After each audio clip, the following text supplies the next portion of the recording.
ካልተስተካከለ ደግሞ እንደ ድሮ ዝም ብለን የምናልፈውና ተሸማቀን የምንሄድበት እድል አይኖርም። በይፋ የቀረበ የተሳትፎ ጥሪ ሳይኖር ኮሚሽኑ የተሳታፊ ልየታና መሪ ብያሌሳ irratti hirmaachuuf gama keenyaan qophii taanus waamichi nuuf taasifame tasumaa hin jiru jedhe manni amantaa ortodoksii tawaahidoo Itoophiyaa.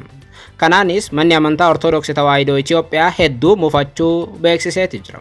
ይሰጣሉ ተብሎ የማይታመኑ ኮሚሽነሮች ስራ ውስጥ ለአንዲት ሰከንድ ጣልቃ የመግባት ፍላጎት መንግስት የለውም። Haaluma wal fakkaatuun komishinii marii biyyaalessaa haala hin eeggamneen hawaasa musliimaa dhiibaa jira jechuun manni maree dhimmoota islaamummaa Itoophiyaa beeksise. Pirezidaantiin mana maree dhimmoota islaamummaa Itoophiyaa Sheekh Haji Ibrahim Tufaa akka lammii Itoophiyaa tokkotti marii biyyaalessaa irraa dhiibamnus tasuma mataa qaqqabannee hin teenyu jedhan. Nutis akka lammii Itoophiyaatti karaa nagaatiin qabsaa'uu fi marii biyyaalessaa haala wal qixateen irratti hirmaachuuf waan dandeenyu hunda ni goonaa jedhan. Komishinii marii biyyaalessaa boqonnaa marii jalqabaa caamsaa 21 bara 2016 magaalaa Finfinneetti jalqabuun isaa ni beekama. Haa ta'u malee komishinii marii biyyaalessaa mariin inni amma gaggeessaa jiru hawaasa biyyattii guutummaan guutuutti kan hirmaachisee miti mootummaadhaan kan gaggeeffamaa jirudha jechuun dhaabbileen hundi dura dhaabbachuu irratti argamu. Hedduun namoota komishinii marii biyyaalessaa Itoophiyaa kan dura dhaabbachaa ture qaamota siyaasaa qofa si'aa ture. Haa ta'u malee faallaa kanaatiin haala hin eeggamneen dhaabbileen amantaa gurguddaan Itoophiyaa keessa jiran komishinii marii biyyaalessaa bilisaa miti jechuun komishinichi gam tokko goreeraa jechuun dura dhaabbachuu irratti argamu. Akkam ooltan daawwattoota hordoftoota Anolee Global Media oduuf odeeffannoo keenya mata duree tokko qofa irratti xiyyeeffatu galgala kanaas qabannee dhufneeti jirra. Kanaanis manni amantaa ortodoksii tawaahidoo Itoophiyaa guyyaa irraa komishinii marii biyyaalessaa irraa komii guddaa qabaachuu isin biraan geenya. Akkasumas ammoo manni maree dhimmoota islaamummaa Itoophiyaa komishinii marii biyyaalessaa irraa komii inni qabu lamaan isaanii isin biraan geenya. Komishinii marii biyyaalessaa komiilee dhaabbilee amantaa kanaaf deebisaan inni kenne maaltu jira bal'ifnee gabaasa mata duree kanaatiin ni dhageessu. Komishinii marii biyyaalessaa boqonnaa marii jalqabaa caamsaa 21 bara 2016 magaalaa Finfinneetti jalqabuun isaa ni beekama. Komishinii marii biyyaalessaa kun boqonnaa marii jalqabaa isaa eegaluus dhaabbilee amantaa dabalatee dhaabbileen siyaasaa biyyattii hedduun komishinii marii biyyaalessaa dura dhaabbataniiru. Isaan keessaa manni amantaa ortodoksii tawaahidoo Itoophiyaatii fi manni maree dhimmoota islaamummaa Itoophiyaa isaan hangafaati. Mee jalqaba irratti komii manni amantaa ortodoksii tawaahidoo Itoophiyaa komishinii marii biyyaalessaa irraa qabdu isin biraan geenya.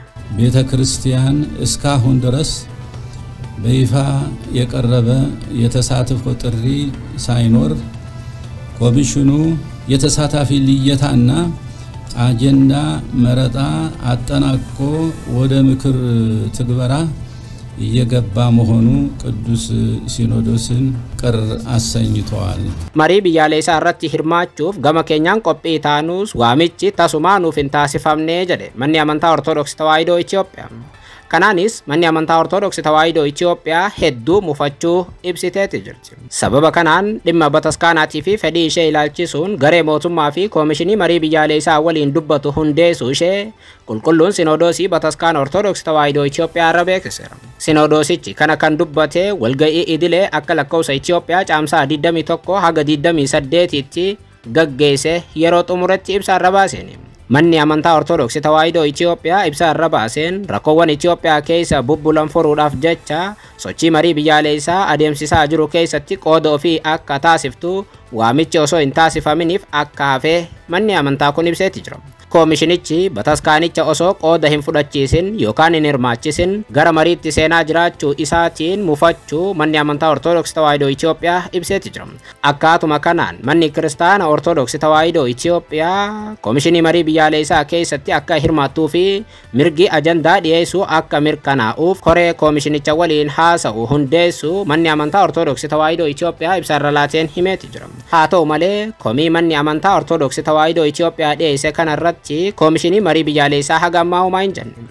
Ta'us garuu qaamoleen garaagaraa komishinii marii biyyaalessaa hunda galee isaa miti jechuun komii qaban irra deddeebiin dhiyeeffachuu irratti argamu. Yeroo walga'iin jalqabetti manni amantaa ortodoksii tawaahidoo Itoophiyaa keessaaf alaan qormaata jabaa keessa jiraachuu Abba Maatiyaas ibsuun isaanii ni yaadatama. Koomishinii marii biyyaalessaa amma marii jalqabe kanarraa komii kan qabu akkuma jalqaba jennee mana amantaa Ortodoksii Tawaahidoo Itoophiyaa qofaa miti. በተለይ በአሳታፊነት ሙስሊሞች ሁሌ ወደ ኋላ ይቀራሉና ያ እንዳይደገም አደራ ብለን Pirezidaantii mana maree dhimmoota Islaamummaa Itoophiyaa Sheekh Haaji Ibraahim Tufaa koomishinii marii biyyaalessaa irraa komii akka qaban torbaan akka har'aa ibsanii turan. Sheekh Haaji Ibraahim Tufaa ergaa dabarsanii turaniin Musliimoonni Itoophiyaa madaa seenaa jaarraa hedduu qabaa jechuun kaasan. Kanaaf yeroo mariin biyyaalessaa kun jalqabame yeroo koomishinii marii biyyaalessaa kun hundeeffametti kan jalqaba gammate hawaasa musliimaa ture jechuun kana dura torbaan akka har'aa Harum miidiyaa waliin turtii taasisaniin kaasanii turan. Haa ta'u malee mariin kun akka jalqabuuf nuti gammachuudhaan simannus koomishinii marii biyyaalessaa haala nama gaddisiisuun hawaasa musliimaa moggaatti dhiibeera jechuun koomishinicharraa komii guddaa akka qaban pirezidaantii mana maree dhimmoota Islaamummaa Itoophiyaa ibsanii turan.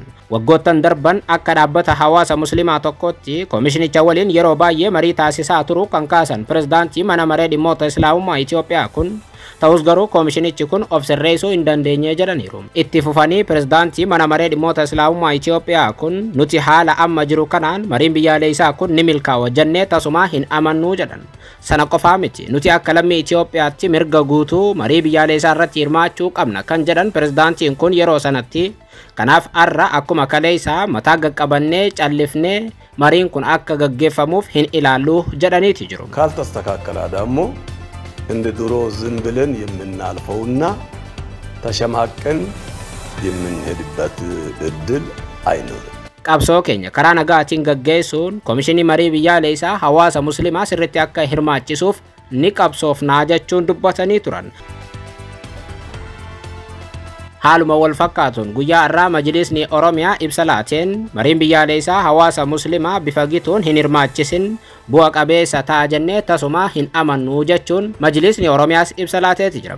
Naannoo Oromiyaa keessatti filannoon hirmaattoota marii biyyaalessaa koomishinichi gaggeesse uummata musliimaa kan hin hammatin ta'uu manni maree dhimmoota Islaamummaa naannoo Oromiyaas ibsa har'a kenneen beeksiseeti jira. Walumaa galatti dhaabbileen amantaa gurguddaa ta'an kan Itoophiyaa keessa jiran amantaa kiristaanaa fi Islaamaa koomishinii marii biyyaalessaa irraa komii guddaa akka qaban ibsuu irratti argamu. Ta'us garuu dhaabbilee amantaa kana qofaa miti koomishinicha kan komachaa jiru. Dhaabbileen gurguddaan paartiilee siyaasaa akka ABO'tii fi KFO'tis koomishinichi bilisa waan hin taaneef waliin hin hojjannu jechuun keessaa ba'uun ni yaadatama. Haa ta'u malee komiiwwan kana hundaaf koomishinii marii biyyaalessaa ifatti deebisaan laatu hin jiru. Dhaabbileen gurguddaan kun kan paartiilee siyaasaatis ta'e kan amantaa mootummaan koomishinii marii biyyaalessaa keessa harka naqateera jechuun komatu. Ta'us garuu ministeerri muummee Itoophiyaa sakandii takkaaf koomishinii marii biyyaalessaa keessa mootummaan keenya hin galu jechuun torbaanuma kana keessa dubbachuun isaanis ni yaadatama.